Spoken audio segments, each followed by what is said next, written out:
Bonjour à tous. Donc avec Didier, on va évoquer ensemble les 5 tendances de l'emailing au travers différentes questions. Donc ce que je te propose, c'est de te poser la première. Avec plus de 3/4 des Français qui sont aujourd'hui équipés d'un smartphone, pourrait-on dire aujourd'hui que le marketing mobile continue à gagner du terrain? Merci. Tout le monde entend? Oui. Merci Marc, merci Anne-Claire. Bonjour à tous.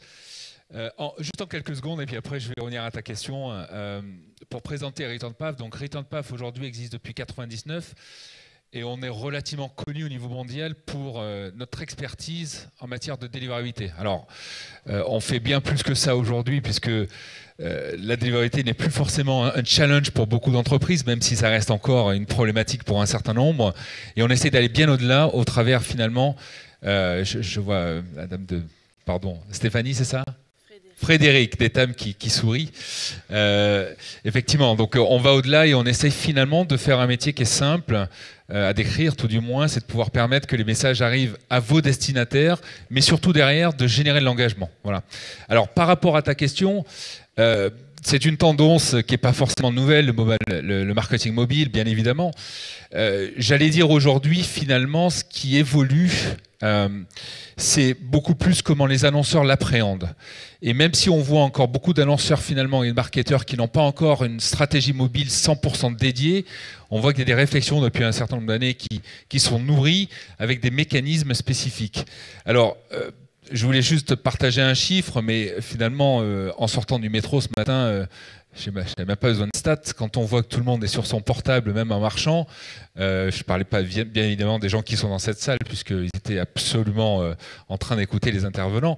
Mais on voit aujourd'hui, grosso modo, que depuis environ 3 ans, l'usage des smartphones, et juste des smartphones, a été multiplié par 2. C'est absolument considérable. Et cette tendance aujourd'hui, on l'observe d'autant plus en email marketing, puisque, il faut le savoir aujourd'hui, c'est plus de 50% des messages email qui sont consultés sur un portable. Ça veut dire qu'aujourd'hui, si vous êtes un annonceur dans la salle et que vous ne prenez pas en compte cette problématique mobile, vous passez certainement autour de quelque chose. Et je discutais avec Jérôme Sutter de Philorgat en descendant ici. Dans d'autres pays, c'est encore plus critique. Quand on parle de la Chine, Jérôme me disait, on connaît bien cette problématique parce qu'on a pas mal de clients en Chine, mais on se disait que l'utilisation des smartphones aujourd'hui, c'est absolument considérable. C'est la grande majorité de la population. Voilà. Donc, quand on a dit mobile marketing, notamment, il faut parler en termes de stratégie, mais aussi, il faut finalement que dans vos messages email, vous puissiez à minima faire en sorte qu'ils soient responsives. On en parle depuis un certain nombre d'années, mais c'est encore pas le cas pour beaucoup de marketeurs et d'annonceurs. Et puis surtout, et j'ai fait l'expérience juste hier, on cherchait un petit endroit pour amener notre fille ce dimanche, des parcs d'enfants, et on se rend compte que je reçois quelques jours avant en fait, un petit message, je vais sur le site et le site n'est pas responsive. Et donc j'abandonne finalement ma recherche pour aller sur un autre site concurrent. Et donc là, c'est une occasion finalement business qui est manquée. Je voulais parler très rapidement de 2 tendances qui sont plutôt pour le coup nouvelles. La première, c'est ce qu'on appelle, nous, par exemple, les technologies du wearable ou du métable, notamment les smartwatches, qui sont en train de progressivement être adoptées. Je suis sûr que certains d'entre vous ont des smartwatches ici, et qui font appel, bien évidemment, aussi à des spécificités en termes de format et en termes de contenu. Donc pensez-y, ça va arriver. Aux États-Unis, on voit qu'il y a une adoption qui est relativement forte. Ça va venir en France. Le deuxième élément, c'est un concept que je trouve assez intéressant qui s'appelle le weight marketing, et bien évidemment qui est plébiscité par le mobile, qui fait qu'aujourd'hui, tous, autant que nous sommes, nous avons des temps d'attente dans une journée qui sont considérables. Vous allez au restaurant, vous attendez votre plat. Vous allez prendre votre train, vous attendez votre train. Et donc certains annonceurs ont compris aujourd'hui que ces temps d'attente, ils pouvaient être exploités pour pouvoir communiquer avec leurs cibles dans une logique d'immédiateté. Et ça, c'est très important. Burger King, par exemple, a initié cette démarche quand ils ont fait leur retour en France en 2016, si je ne me trompe pas. Et ils se sont rendus compte qu'il y avait une telle popularité, une telle attente vis-à-vis de Burger King, que ce qu'ils ont fait, c'est qu'ils ont créé notamment un jeu pour permettre aux gens d'attendre. Et si les gens arrivaient à passer un certain nombre de tableaux, ils pouvaient avoir un coup de fil. Et ça, c'est très très important. Pensez-y parce que ça va devenir également l'avenir. Deuxième question, en quoi le marketing automation répond-il aujourd'hui aux besoins du marketeur? Alors, je vais essayer d'être plus bref parce que je sais qu'on a 10 minutes seulement. On a beaucoup parlé ce matin, et ce n'était pas d'ailleurs une surprise, du marketing automation. Donc, c'est une tendance réellement sans l'être en soi. Ce que je dirais plus, c'est de voir aujourd'hui en fait qu'il y a quelques années, on avait des triggers d'email ou des messages automatisés qui étaient complètement décorrélés des parcours clients. C'est-à-dire qu'on avait typiquement un email qui servait à faire un suivi sur un abandon de panier, on avait un email de bienvenue, etc. Mais ce n'était pas forcément inclus et ça ne s'inscrivait pas dans un parcours client. Aujourd'hui, ce que l'on voit, c'est que les annonceurs réfléchissent un tout petit peu différemment. Ils vont partir du parcours client, ils vont se dire, en fonction de ça, comment mes emails automatisés vont s'inscrire dans ces parcours clients. Et souvent, nous, ce que l'on préconise, finalement, c'est de définir en amont ce qu'on appelle les personas. Qui sont vos clients? Et en fonction de ces personas, faites en sorte finalement que vous personnifiez un parcours client et des canaux de communication. L'email, bien évidemment, est un, et c'est le sujet de l'Actito Day aujourd'hui. Mais il y a d'autres canaux de communication qui peuvent justement remplir cette démarche-là. Donc, encore une fois, l'email, le marketing automation, ce n'est pas quelque chose de décorrélé en soi. Ça doit vraiment s'inscrire dans un parcours client. On va revenir à des choses un peu plus de délivrabilité. On sait que pour lutter contre le spam, on a des nouveaux standards d'authentification qui émergent. Notamment, on va en parler dans l'atelier sur la délivrabilité cet après-midi, donc n'hésitez pas à venir nous voir. Ces nouveaux standards d'authentification vont pouvoir ouvrir de nouvelles opportunités en termes de délivrabilité. Est-ce que tu peux nous en dire un peu plus là-dessus ? Alors oui, et je vais commencer par rappeler juste une information. Il y a pas mal d'études qui ont été produites ces dernières années et il y a un élément qui ressort, c'est que quand on interroge les abonnés, ils indiquent que le facteur numéro 1 dans le déclenchement de l'ouverture d'un email, c'est la capacité à identifier qui est l'expéditeur rapidement.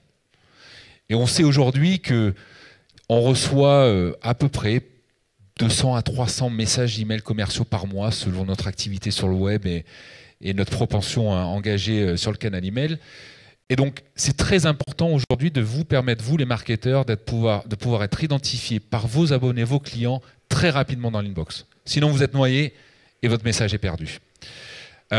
Alors, on connaît certains des protocoles classiques, SPF, DKIM, qui sont plutôt anciens.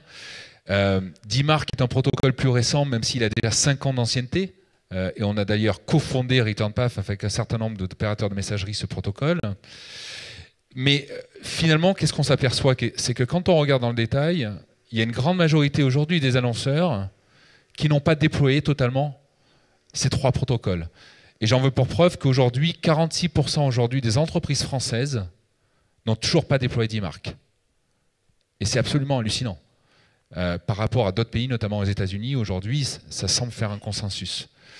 Alors, quand on a parlé l'authentification, bien évidemment, il peut y avoir une incidence sur la délivrabilité. Je dis il peut y avoir. On a vu typiquement que quand des enregistrements SPF, sans rentrer tout dans le technique, étaient manquants ou mal paramétrés, on pouvait avoir des blocages chez Gmail. Mais indépendamment de ça, ça participe justement à cette notion d'identification dans la boîte aux lettres et c'est très important pour les opérateurs de messagerie d'une part, mais aussi pour vos destinataires. Voilà.